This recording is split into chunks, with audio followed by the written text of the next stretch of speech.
ఎలా జరుగుతుంది అని ఆ మైత్రేయ మహర్షి పరాశర మహర్షిని అడిగారు. ఈ పరాశర మహర్షి ఎంత గొప్పవారంటే ధర్మశాస్త్రాన్ని రచించిన మహా వ్యక్తి. వేదవ్యాస మహర్షి తండ్రి అయినటువంటి పరాశర మహర్షి ఎంత గొప్పవారంటే కలవు పరాశర స్మృతి. ఈ కలియుగంలో మనం ఏం ఆచరించాలో పరాశర సంహితలో మనకి కనబడుతుంది. పరాశర స్మృతి అంటే వేదంలో చెప్పినటువంటి విషయాన్ని పూర్వ యుగాల్లో మనుస్మృతి రచించారు. ఆ తర్వాత గౌతమ మహర్షి గౌతమ స్మృతి రచించాడు. ఇప్పుడు కలియుగంలో మనం ఏది ఫాలో అవ్వాలంటే పరాశర స్మృతి, కలవు పరాశర స్మృతి. అటువంటి స్మృతి గ్రంథాన్ని అంటే ధర్మశాస్త్ర గ్రంథాన్ని రచించిన ఆ పరాశర మహర్షిని మైత్రేయ మహర్షి అడుగుతున్నారు, మహాత్మా ఈ జగత్తంతా దేని నుంచి పుట్టింది మాకు చెప్పు. అంటే విష్ణువుని విష్ణువు అంటారు కదా. ఈ మొత్తం సృష్టి కారణం చేసినటువంటి పరమాత్మ, సృష్టిని ప్రారంభం చేసిన పరమాత్మ ఎవరు? ఈ జగత్తంతా దేని మీద ఆధారపడి ఉంది? దేని వికారంగా ఈ ప్రపంచం ఏర్పడుతోంది? దేన్ని బట్టి ఈ ప్రపంచం లీనమవుతుంది? అంటే సృష్టి, స్థితి, లయం 3 దశల గురించి మాకు చెప్పమని అడిగారు. పంచభూతాల వల్ల ఏర్పడిందేనా సృష్టి?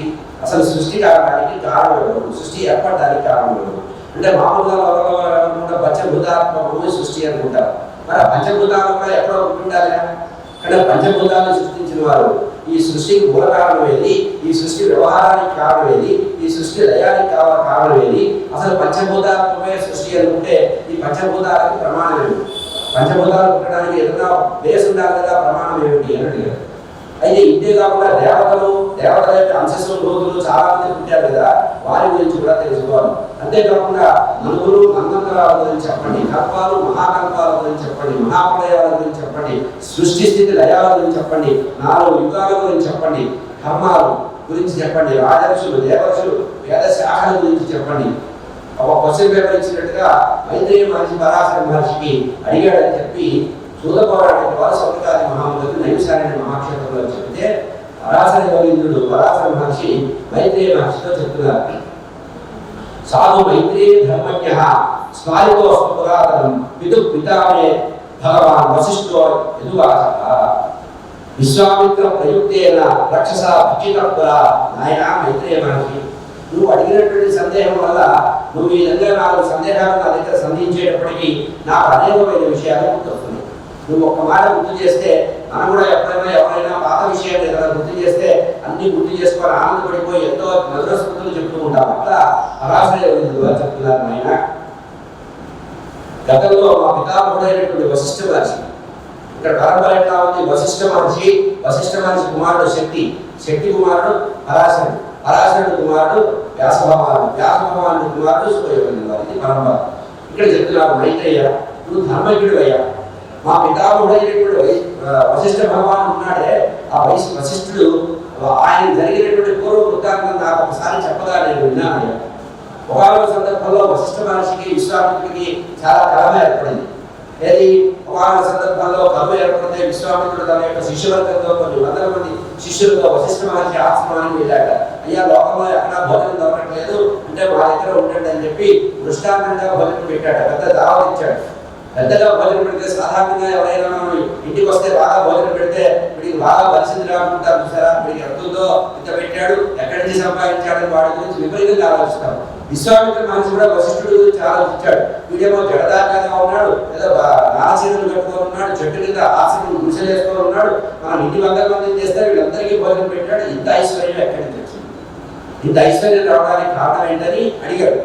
మహాత్మా వశిష్ఠ విశ్వామిత్రుడు అడుగుతున్నాడు, ఏమయ్యా ఇంతమందికి భోజనం ఎట్లా పెట్టగలిగావు? నీ దగ్గర గట్టిగా 2 గిన్నెలు కూడా ఉన్నట్టు లేవే, మరి ఇన్ని వందల మందికి భోజనం ఎట్లా పెట్టావంటే ఆయన వశిష్ఠుడు చాలా ధర్మాత్ముడు, అబద్ధం చెప్పడం అనేది తెలియదు కనుక వెంటనే ఏం చెప్పాడు, ఏమి లేదు మా దగ్గర కామధేను ఉంది, ఆ కామధేను ఎదురుగా పిలిచి ఒక కామధేను ఇట్లా ఇంటికి ఇంతమంది వచ్చారు భోజనాలు పెట్టమంటే అది మొత్తం సృష్టి చేస్తుంది. గర్భవృక్షులు కామధేను నా తపస్సు నా సాధన చేసుకుంటూ ఎవరికి ఏ లోటు కాకుండా ఏది కావాలంటే అది ఇవ్వడానికి నాకు రెడీగా ఒక వస్తువు జరిగింది.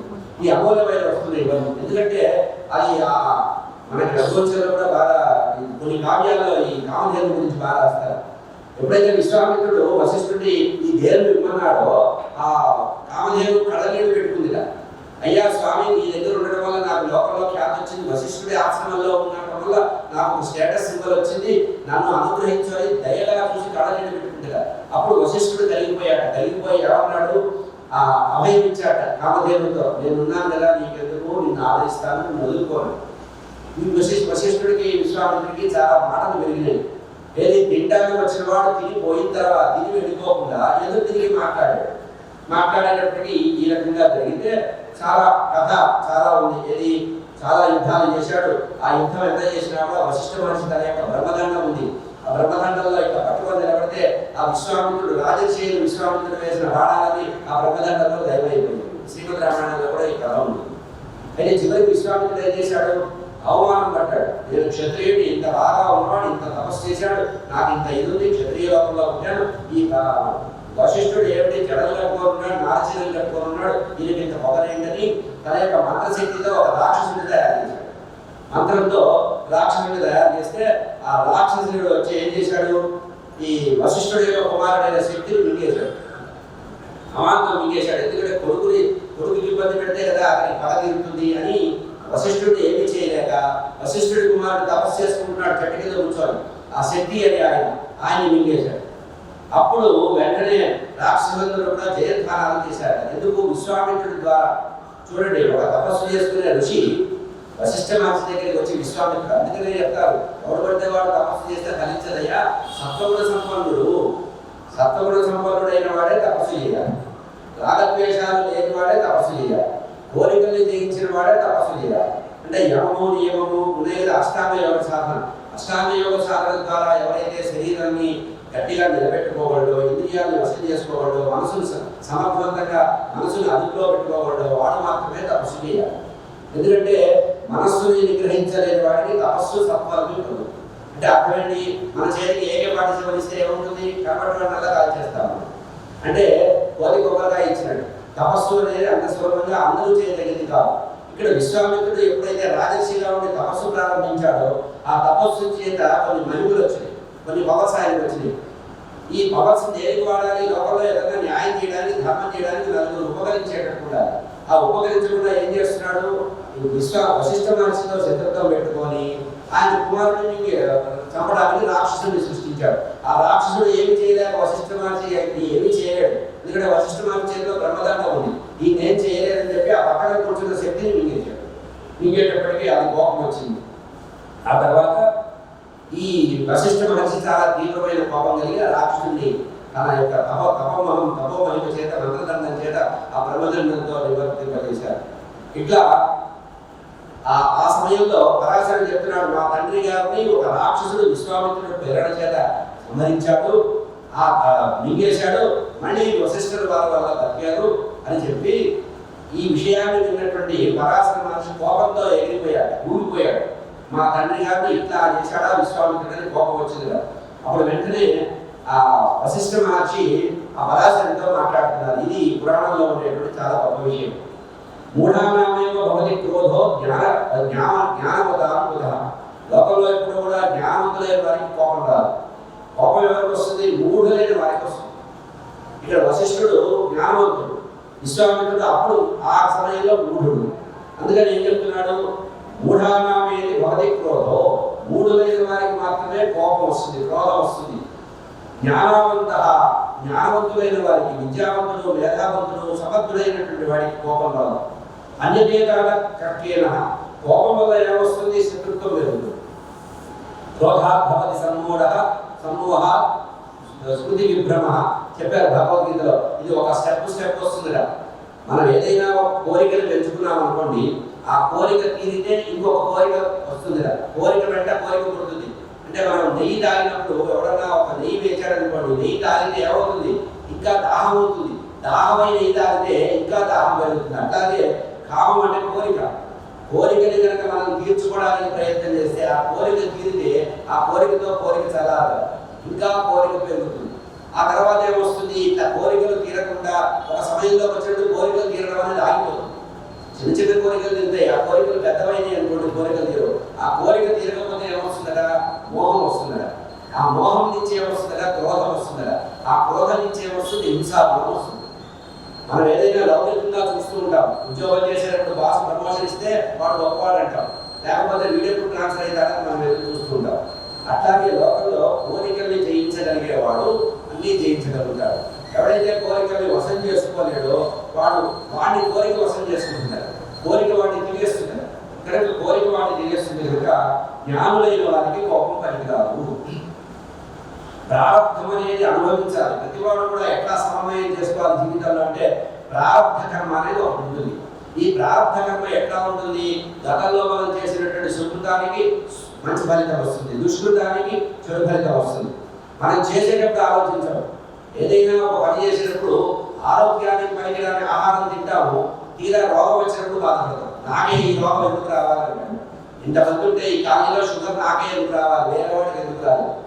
కానీ వేరే వాడి కంటే వీడు అపత్యం చేశాడనే విషయం వాడు ఆలోచించాడు. లోకంలో ఎప్పుడు జీవుల యొక్క లక్షణం ఎట్లా ఉంటుందంటే ఇది నాకే ఎందుకు జరిగింది అనుకుంటాడు. కానీ ఇక్కడ చెప్తున్నారు, పరాశర మహర్షి చెప్తున్నాడు, అయ్యా మా తాతగారు వశిష్ఠ మహర్షి చెప్పారు, ప్రారంభం అనుభవించడానికే జీవికి కర్మలు వస్తాయి. అంటే మనం సుఖంగానే దుఃఖంగా అనుభవించాలంటే మనకి సంపద వచ్చినా ప్రారంభమే గుర్తుపెట్టుకోవాలి. మనం జన్మజన్మాంతరాల్లో ఏదైనా పుణ్యం చేస్తే ఆ పుణ్యం ఫలితంగా మనకి సంపద వస్తుంది. ఈ సంపద అనుభవించడం వల్ల ఏమైపోతుంది?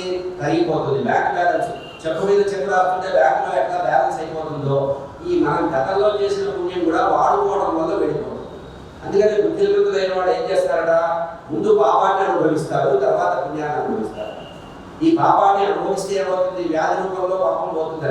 వ్యాధి, దారిద్ర్యము, లోక నింద, నలుగురు తిట్టడం వల్ల ఎవరైనా మనం నలుగురు తిట్టారనుకోండి సంతోషపడాలి. ఎందుకంటే మన పాపాన్ని వాడు నాకేస్తున్నాడు, నాశనం చేసుకుంటాడు. మనం అట్లా చేయము, వాడు ఇంకా నాలుగు తిట్లు తిడతాం. అంటే పూర్వజన్మలో ఏదో పాపం చేయడం వల్ల మనం ఎవరో తింటున్నాడు. ఇప్పుడు వాడు అవతల వాడు మనని పరిహసించినా, అవమానం చేసినా, తిట్టినా ఏమవుతుందంటే మన పాపాన్ని వాడు జేబులో వేసుకొని పెడుతున్నాడు. మనం సంతోషపడాలి. అంటే అర్థం ఏంటి? మన పాపాన్ని వాడు భరిస్తున్నాడు. కానీ మనం లోకంలో అట్లా చేయము. కనుక ఏమనుకోవాలంటే ప్రారంభం అనేది అనుభవిస్తే పోతుంది. ప్రారంభం భోగతో నశ్యేదంటారు. ఎప్పుడైనా ఏదైనా కష్టం వచ్చినప్పుడు ఆ ప్రారంభాన్ని అనుభవించేయాలి. అనుభవించేస్తే ఏమవుతుంది? తర్వాత సుఖం ఉంటుంది. అంటే రాత్రి అనేది అనుభవిస్తే ఏమవుతుంది? పొద్దునే సూర్యోదయం అవుతుంది, వెలుగుపోతున్నాం, జీవితంలో ఆనందం పడతాం. కనుక కష్టం వచ్చినప్పుడు ఆ కష్టాన్ని మనం ఇష్టంగా భావించకుండా ఆస్వాదిస్తూ వదిలేయాలి. అంటే ఆ కష్టాన్ని ఏం చేయాలంటే జీవితంలో ప్రతిదీ ఎంజాయ్ చేయమని చెప్తుంది పురాణం. వ్యాస భగవానుడు చెప్పిన అందమైన మాట ఏంటంటే ఈ ప్రపంచంలో ఏ మతం చెప్పదండి, ఒక్క సనాతన ధర్మమే చెప్తుంది. నీకు ఏదైనా కష్టం కానీ సుఖం కానీ వస్తే దాన్ని ఆస్వాదించడం నేర్చుకో. మనం అట్లా చేయము. మనం ఎప్పుడు కూడా అట్లా చేయము. ఇంట్లో పంటకి తల్లిదండ్రులు బట్టలు కొనిచ్చారనుకోండి, పక్కన చూస్తాం అక్కకో చేతులతో ఏమి ఇచ్చారు. మనకి ఇచ్చినది మనకి నచ్చదు, వాళ్ళకి ఇచ్చింది నచ్చుతుంది. అంటే ఏమి? ఒక వస్తువు మీద అపేక్ష పెరిగినప్పుడు ఆ అపేక్ష వల్ల ఏమవుతుంది? కోరిక నశించదు, కోరిక పోతుంది. ఇది నాకు అనుభవము, ఇది నా ప్రారంభం అనుకోకుండా ఇది నాకు భగవంతుడు అనుగ్రహించింది అని ఉత్సాహంతో ముందుకు వెళ్ళిన వాడు ఎప్పుడు విజయం పొందుతాడు. కనుక ప్రారంభం అనేది అనుభవిస్తే పోతుంది. కనుక ఇది జీవుల యొక్క ధర్మం. ప్రతివాడు కూడా, ప్రతి జీవి కూడా ప్రారంభాన్ని అనుభవించాలి. కనుక జన్మజన్మాంతరాల్లో మనం ఏదైతే సంపాదించుకున్నామో అదే ఇప్పుడు మనకు వస్తుంది. ఇప్పుడు మనం ఒక వేప విత్తులు భూమిలో వేస్తే ఏం చెట్టు వస్తుంది? వేప మొక్కలే వస్తుంది. మనం వేప విత్తులాలు వేస్తాము, మామిడికాయ గ్రామాలను ఎదురు చూస్తాం. మానవుడు ఉండే అజ్ఞానాన్ని చెప్తున్నారు ఇక్కడ. మనం ఎప్పుడైనా ఒక పని చేసేటప్పుడు, ఆ కర్మ చేసేటప్పుడు సత్కర్మలు చేస్తే సత్ఫలితాలు వస్తాయి. మనం వేప చెట్టు పెట్టి వేప విత్తనం వేసి ఆ చెట్టుకి బోర్డు కట్టి మామిడి చెట్టు అంటే ఆ బోర్డు చూసి ఆ చెట్టు మామిడికాయలు ఇవ్వదు, ఏడుస్తుంది, వేపకాయలు ఏడుస్తుంది. అంటే మనం ఏది చేస్తే జో కరే ఓ బలి అన్నారు. మనం ఏది చేస్తే అది